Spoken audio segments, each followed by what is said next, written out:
والسماء والطارق وما أدراك ما الطارق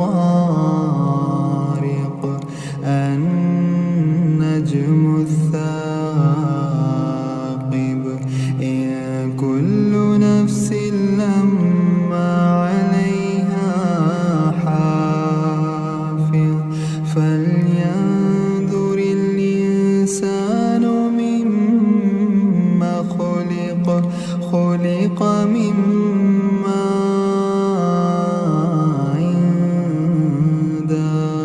دافق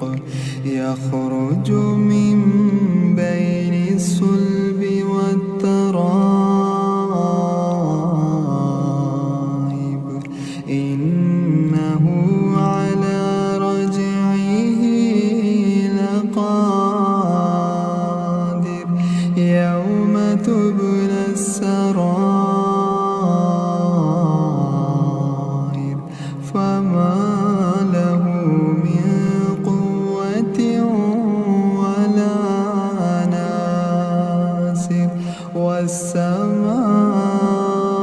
والسماء ذات الرجع والأرض ذات الصدع إنه لقول